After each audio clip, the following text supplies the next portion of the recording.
Hello. If the history of the Congo, which we surveyed in the last lecture, seems to represent some of the great themes of 20th century African history in magnified form, in versions writ large, themes like colonial conquest, the realities of colonial rule, decolonization, and the disappointments of independence. In this lecture, we're going to turn to a different case altogether, a country whose history in the 20th century seems to run in quite different trajectory, and a quite different trajectory. We know that even before the 20th century, South Africa's history was exceptional in Africa, especially in the very early establishment of substantial European, that is Dutch and British settlement, and a subsequent frontier history quite reminiscent of that of the United States. We last touched South Africa at a stage where colonial conquest was complete. The country unified, and mining-based modernization well underway in a context of white supremacy. This was the beginnings of what we can call today the age of segregation. To move slightly forward, in the years following the Second World War, when the sun began to set on colonial rule in places like the French and British empires in Africa, and when the colonies of the French and the British, along with other parts of the world, like the United States, began to move with some seriousness towards an end to formalized white supremacy, the country of South Africa moved with great seriousness in the opposite direction. We can call this the transition from segregation to apartheid. It's a word from Afrikaans, literally meaning apartness. I'm sure that you've seen it and heard it many times, often pronounced apartheid or what have you, technically apartheid, but in any case, it was apartheid, of course, which made South Africa notorious and eventually something of an international pariah in the late 20th century. Now, let me turn back a bit and begin by offering what may be a rather different perspective on segregation, at least one that I think you may find stimulating. I will rely here largely on the work, in my view, brilliant work, of the late John Sell, and in particular his book entitled The Highest Stage of White Supremacy, The Origins of Segregation in South Africa and the American South. So a work of comparative history. Now, let me confess here to a certain personal bias. John Sell was my teacher at my undergraduate institution and the supervisor of my senior thesis, etc. He certainly remained my friend, teacher, and critic, and believe me, he could be a critic until his unfortunate and premature death in 2001. It turns out that I have a more direct connection with Sell, which I hope will also have some relevance here. I teach at North Carolina State University, and if you go 2 floors up in my building, I didn't know this until I took the job there, I can find, or you will find, a library which says the John W. Sell Library. Now, it is in fact not created in honor of the man I'm drawing on today, his work, but that of his father, who was a mathematics professor for 30 years or so at North Carolina State. Now, here's where I think this may have some relevance. My point is simply that Sell grew up in Raleigh, North Carolina. He grew up in the American South. He was a son of the South. He grew up during the age when segregation went from being very much in the saddle, of course, to being dismantled, certainly in the legal sense. He himself was a historian predominantly of British colonial administration, but he found himself, partly because of his own background, drawn to the subjects that I mentioned in the title of his book. Even as a young man, Sell was questioning things. He was a fine athlete, and at one point in the 1950s found himself playing for the high school basketball championship in North Carolina against a team, I have to mention this, which included Sonny Jurgensen. The reason I have to mention this is because I grew up in Northern Virginia, and I'm quite fond of the Washington football team. But even then, after they had lost to Jurgensen's team, Sell was asking himself, at least in his reminiscences to me, why it was that the high school champions, so-called, of North Carolina were the winners, of course, of games played entirely by white North Carolina high school students. Okay, he wondered then about segregation because he grew up in it and because he had the kind of mind that wondered and was curious about a lot of things. He wondered, first of all, before he began this study, about the word itself. The word segregation does not appear in dictionaries, for instance, before approximately the first decade of the 20th century. And it is born, it's a new coinage, in other words, and that struck Sell as slightly curious. He wondered why it emerged not only at that time, but particularly, some would say almost exclusively, in two great places, in two particular places, in the American South and in the newly formed country of South Africa. Now, Sell had assumed, growing up and even later, assumed like I had assumed, like perhaps many of you had assumed, that segregation, what he called the highest stage of white supremacy, was the product of a rural past created by ignorant, backward people, if you like, that it was the legacy of left behind by slavery and by that frontier past, that it was the opposite of anything like progress, the opposite of progressive. Modernization, development, progress were fundamentally at odds with such irrationality, so the arguments seemed to him, and would gradually erode segregation. And indeed, these were the arguments made by liberals, if you will, in both South Africa and in the United States in the early to mid years of the 20th century. Now, his research and his reading, particularly his reading of a younger generation of South African historians beginning to publish their material in the very late 60s into the 70s and 80s. His research and reading led him in a quite different direction. Sell began to conclude that segregation was not, after all, just a throwback, a leftover from a frontier past, but rather a response, indeed an innovative, even creative response, to conditions of turbulent social, economic, and political change.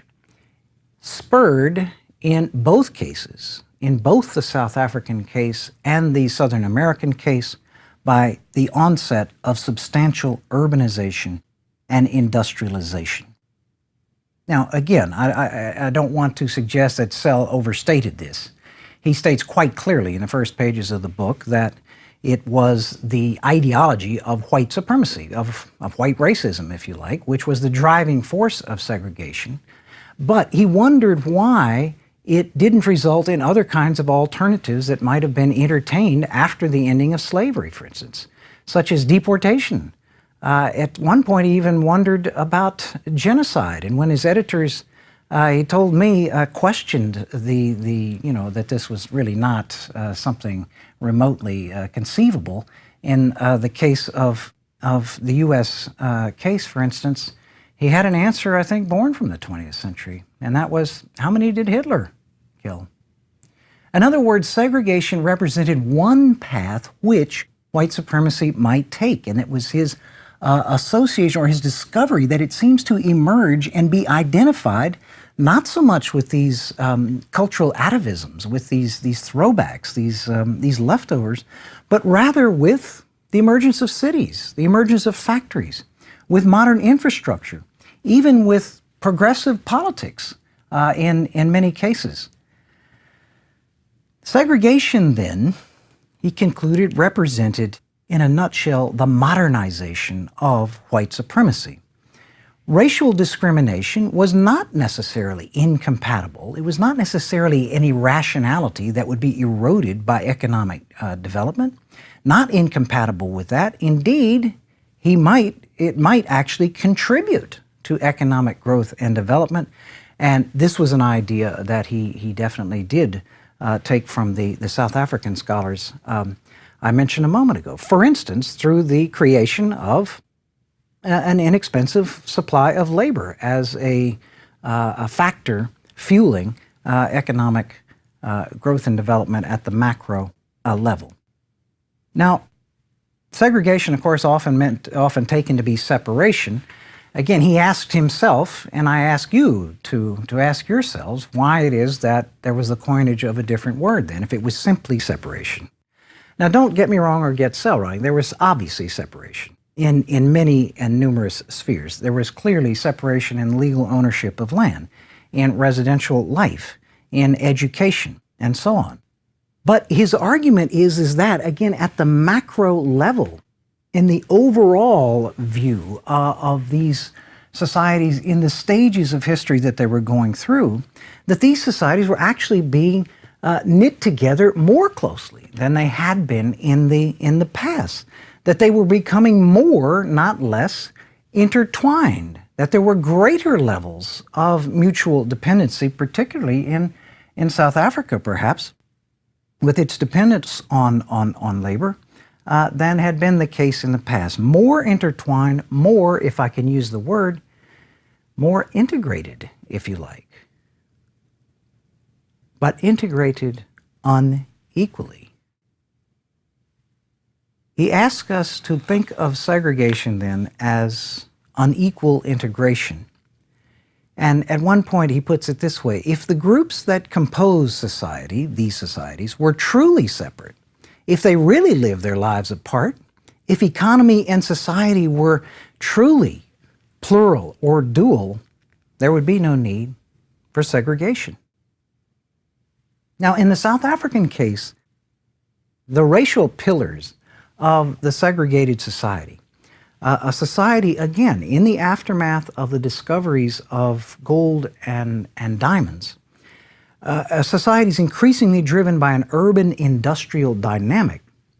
The racial pillars were, I would suggest, three. There were a radically unequal division of land, yes, and that is a form of separation. But what flows from that? The second pillar is a resultant low-wage migrant labor system, which we examined in lecture number 18. The necessity for oscillating migrancy out of the limited amounts of space and land reserved under the segregation division of land, the land laws in South Africa of 1913 and 1936, for instance. The resultant cheap labor migrancy system is a direct consequence of that division of land. The third pillar, of course, is a white monopoly on political power. Again, in the Constitution of 1910, although in a couple of exceptional cases, in the old Cape Colony, now part of this unified country, they still had a colorblind franchise. That was not the case in the other provinces of South Africa, except very theoretically in Natal.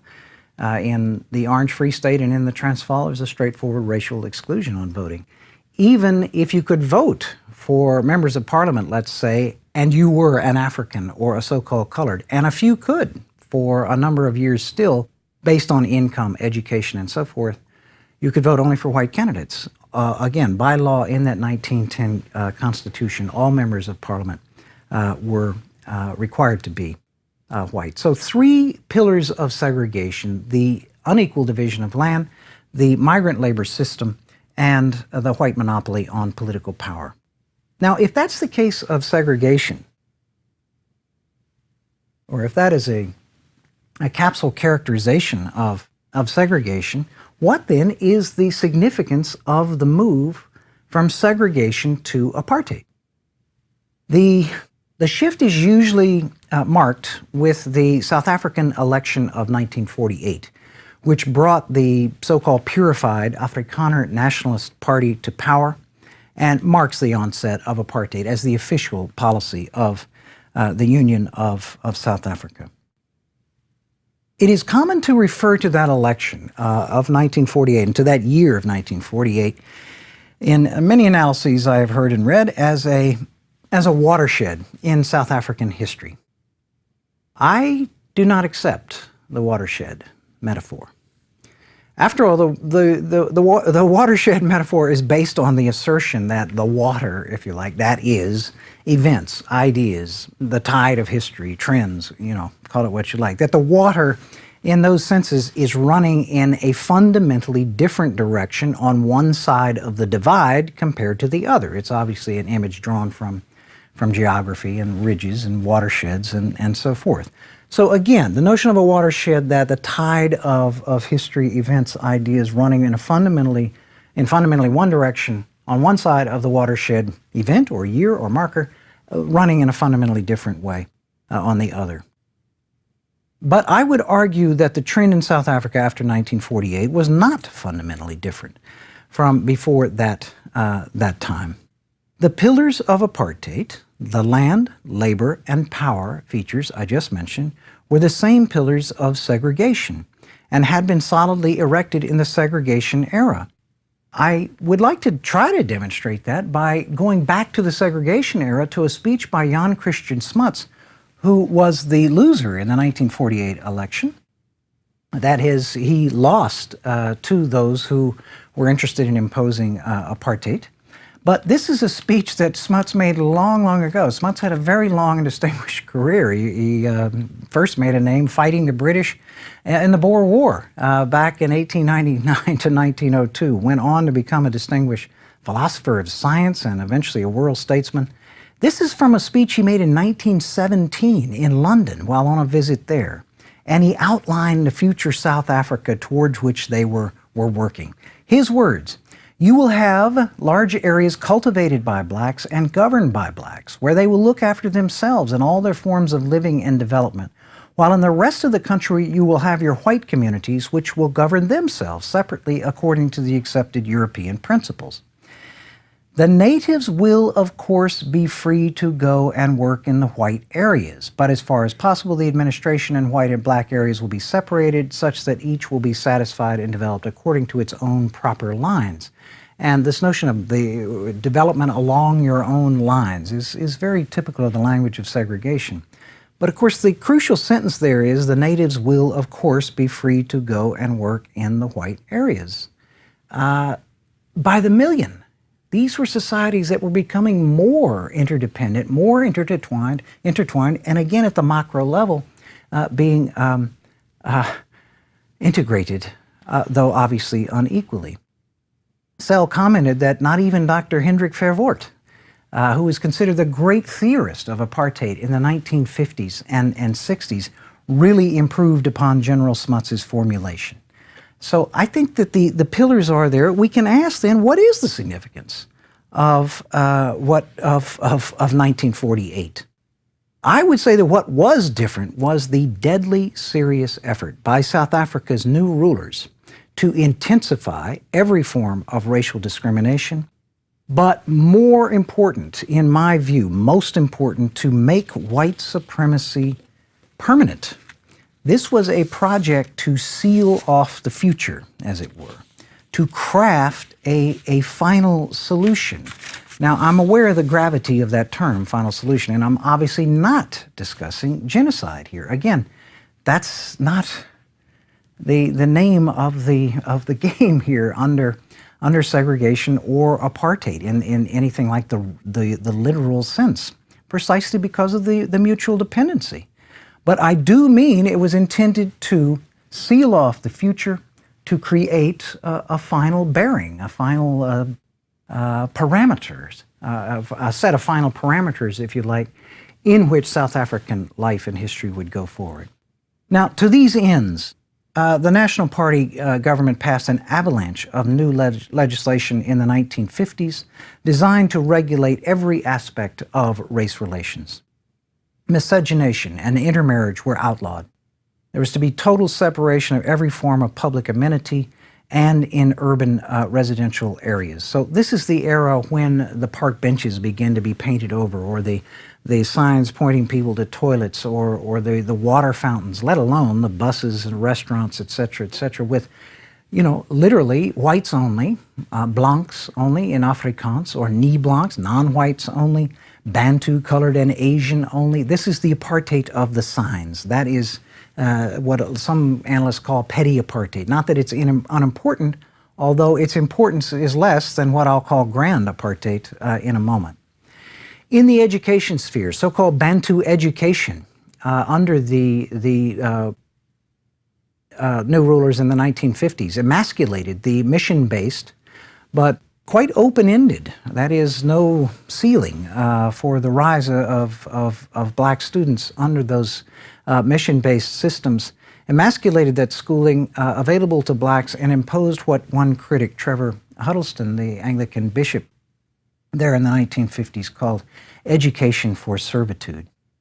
Under Prime Ministers Verwoerd, who served from 1958 to 1966, when he was assassinated, actually, dramatically, by a stabbing in Parliament by a deranged white, seemed to have very little to do with his politics. The great theorist, under Verwoerd and under his successor, J.B. Forster, who ruled from 66 to 78, the government pursued its vision of grand apartheid.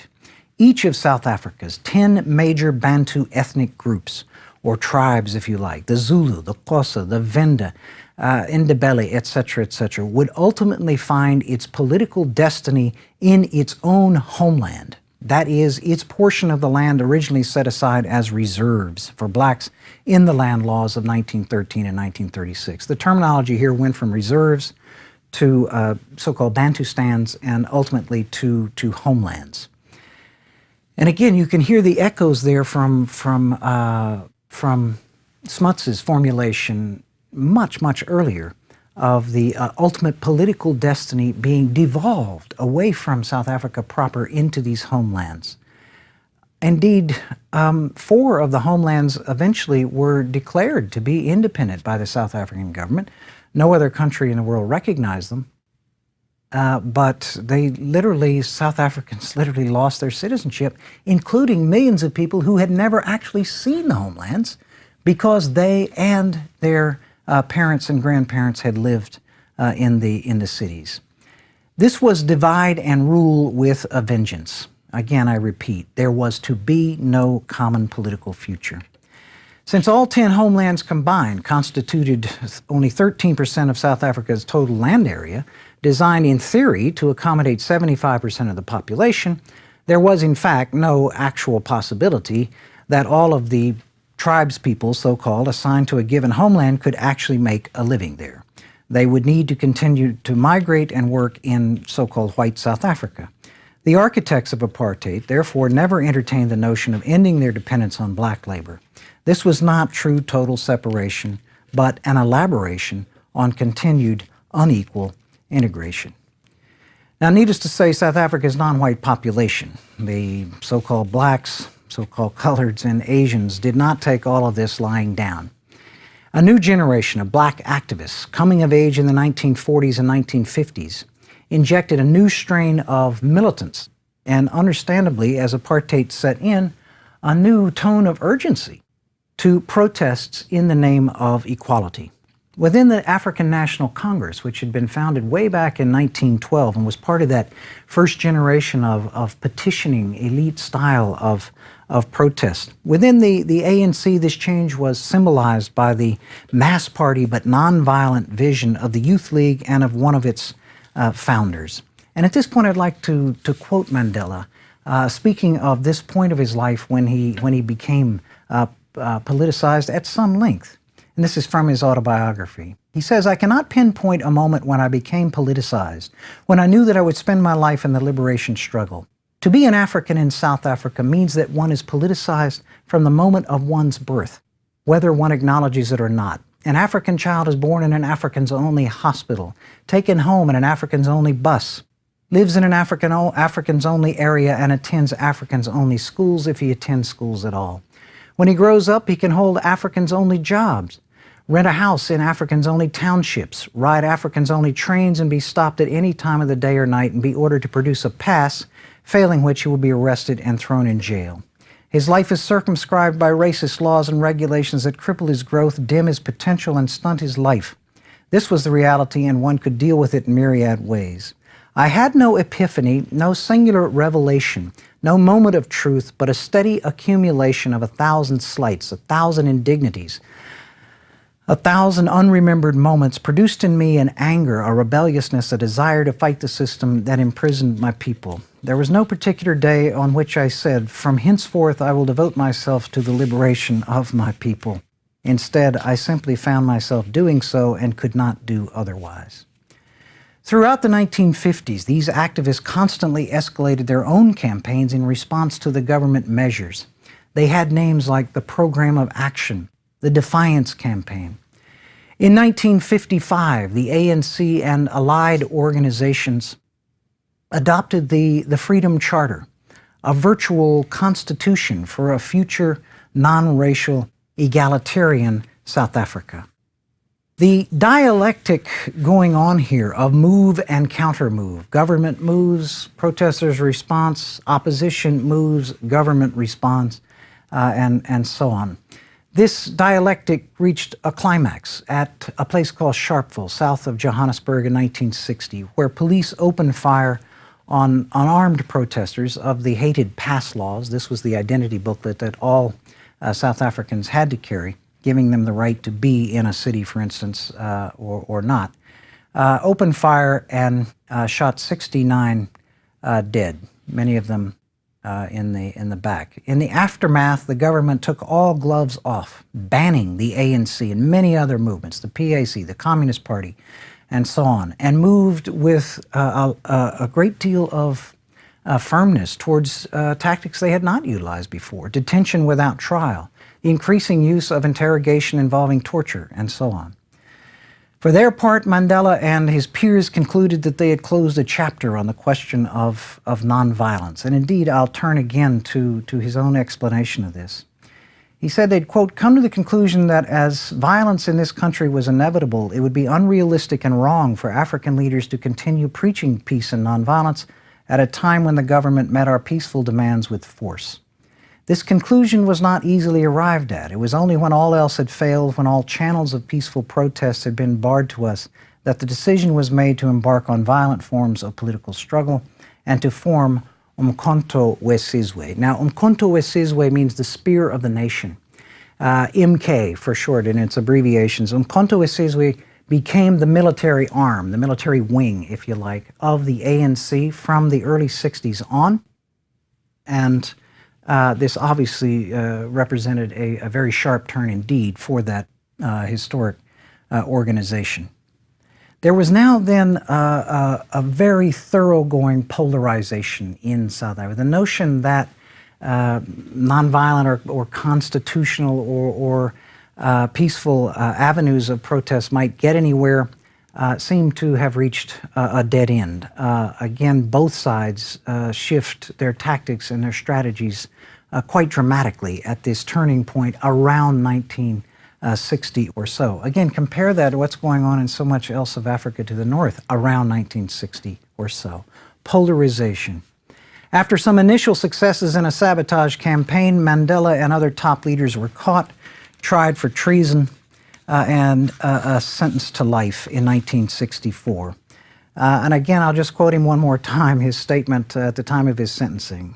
During my lifetime, I have dedicated myself to this struggle of the African people. I have fought against white domination. I have fought against black domination. I have cherished the ideal of a democratic and free society in which all persons live together in harmony and with equal opportunities. It is an ideal which I hope to live for and to achieve. But if needs be, it is an ideal for which I am prepared to die. And in fact, it was very possible that he and his fellow ANC members on trial could have been sentenced to death. Well, with the imprisonment of Mandela and others, with the banning of the ANC, and so on, white supremacy seemed securely in the saddle.